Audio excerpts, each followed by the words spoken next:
बिस्मिल्लाहिर्रहमानिर्रहीम। Welcome to my YouTube channel engineer San Amjad. PPSC की preparation के लिए हमारी सब्जेक्ट वाइज सीरीज जारी है। हमारी आज की सीरीज़ है civil engineering material and construction techniques.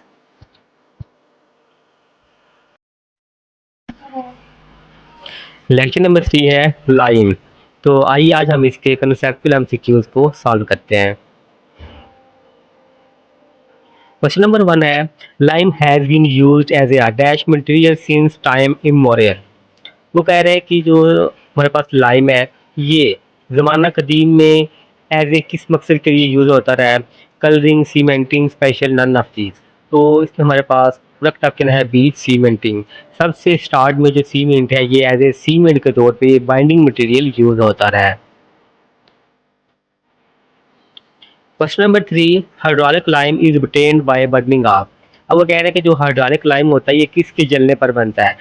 Hydraulic lime, poor lime, select lime, all of these. तो जो पुअर लाइम होता है जब हम पुअर लाइम को जला देते हैं तो उससे ही हाइड्रोलिक लाइम जनरेट होता है। तो हमारे पास प्रोडक्ट ऑप्शन है बी पुअर लाइम।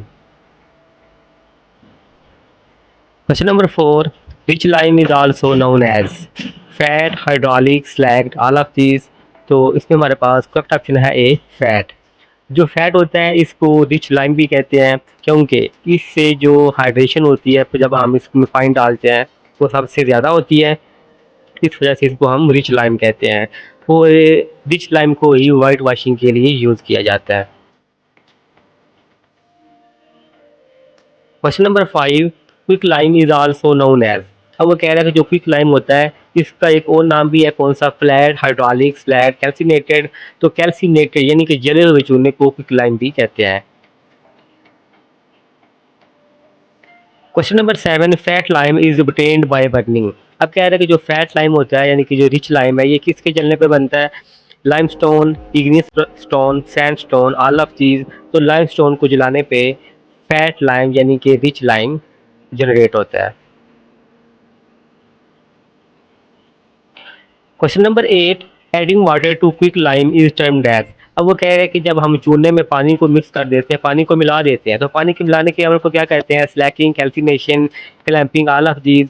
तो इसमें हमारे पास करेक्ट ऑप्शन है ए स्लैकिंग। तो जब हम चूने को जलाते हैं तो इस अमल को हम कैल्सिनेशन कहते हैं। तो जब हम पानी ऐड करते हैं तो इस अमल को स्लैकिंग कहते हैं। क्वेश्चन नंबर 9, फैट लाइम में contain clay and other impurities less than. अब वो कह रहे हैं कि जो फैट लाइम होता है, जो रिच लाइम होता है जिसको हम वाइट वॉशिंग के लिए यूज़ करते हैं, उसमें मिट्टी और जो दूसरी किस्म की इम्प्योरिटीज़ होती हैं वो कितने परसेंट से कम होनी चाहिए। 3%, 5%, 10%, 15%। इसमें हमारे पास करेक्ट ऑप्शन है बी 5%। तो अगर 5% से कम है तो वो हमारे पास फैट लाइम है, उससे हम वाइट वॉशिंग कर सकते हैं। फैट लाइम में बाइंडिंग मटेरियल जो होता है, बाइंडिंग सलाहियत एबिलिटी बहुत कम होती है। अगर इसमें जो इम्प्योरिटीज़ है वो 5% से ज़्यादा होंगी, जो क्ले है या कोई और भी इम्प्योरिटीज़ है इसमें, जब वो 5% से ज़्यादा हो जाएंगी तो फिर हम उसको बोलेंगे हाइड्रोलिक लाइम। और हाइड्रोलिक लाइम को हम वाइट वॉशिंग के लिए यूज़ नहीं करते, उसको हम एज ए वाटर यूज़ करते हैं, चुनाई के लिए यूज़ करते हैं। इसमें हमारे पास प्रोडक्ट ऑप्शन है B 5%। Question number 10, dash contains more than 5% of clay impurities. जैसे कि हमने प्रीवियस अपने एक क्वेश्चन में डिस्कस किया है कि जिसमें 5% से कम इम्प्योरिटीज हो, क्ले शामिल हो, उसको हम रिच लाइम कहते हैं। और जिसमें मोर देन 5% हो वो हमारे पास हाइड्रोलिक लाइम होता है। तो इस क्वेश्चन में हमारा करेक्ट ऑप्शन है B hydraulic lime. Question number 11. The volume of fat lime increases on adding water up to such time of its original volume. अब वो कह रहे हैं कि जब आप फैट लाइम में पानी ऐड करते हैं, तब आप उसमें पानी ऐड करते हैं, स्लैकिंग का अमल शुरू हो जाता है। तो आपको पता है कि जो हमारे पास चूना होता है, लाइम होता है, उसमें पानी डालने से उसका जो वॉल्यूम होता है वो इंक्रीज़ हो जाता है। वो कहते हैं कि उसका अपने असल वॉल्यूम से पानी डालने के बाद कितना वॉल्यूम जो है वो इंक्रीज़ होता है। तो इसमें हमारे पास करेक्ट ऑप्शन है सी 2 से 3। इसका मतलब ये है कि 2 से 3 टाइम्स उसका ओरिजिनल वॉल्यूम से ज़्यादा हो जाता है। Question number 12, such lime is considered better for masonry work, fat, hydraulic, slag, calcinated. तो इसमें हमारे पास करेक्ट ऑप्शन है बी हाइड्रोलिक, क्योंकि मैसनरी वर्क के लिए हाइड्रोलिक लाइम यूज होता है जिसमें मोर देन 5% इम्प्योरिटीज शामिल होती हैं। Question number 14, moderately hydraulic lime contains 15 to 25% silica and carbon, aluminum, alumina, ferrous, all of these।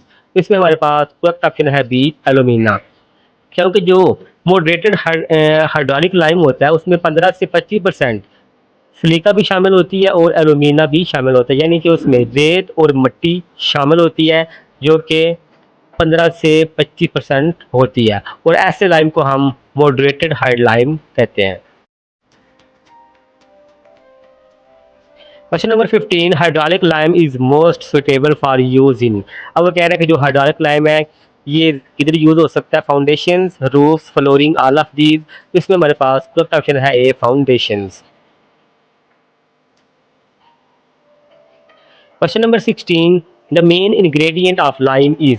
अब वो कह रहे हैं कि जो लाइम है उसका मेन अज्जा कौन सा है, calcium oxide, magnesium, silica, iron oxide.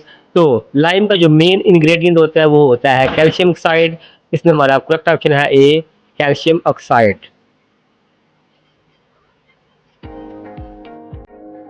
Question number 17, lime used in the manufacturing of cement is.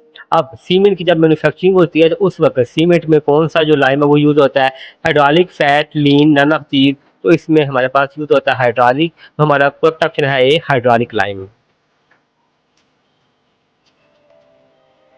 Question number 18, the slaking process of lime increases its. अब वो कह रहे हैं कि जब आप लाइम में चूने में पानी डाल देते हैं और उसका स्लैकिंग प्रोसेस शुरू हो जाता है तो इससे क्या इंक्रीज होता है, वॉल्यूम, वेट, हार्डनेस, कलर। तो जब आप पानी में पानी को चूने में मिला देते हैं तो आपका जो वॉल्यूम है वो इंक्रीज हो जाता है। तो इस क्वेश्चन में हमारे पास करेक्ट ऑप्शन है A volume. Thanks for watching. Video को लाइक करें, शेयर करें, कमेंट करें और चैनल को सब्सक्राइब करें। तो इंशाल्लाह मिलते हैं हम अपनी नई वीडियो में, तब तक के लिए अल्लाह हाफ़िज़।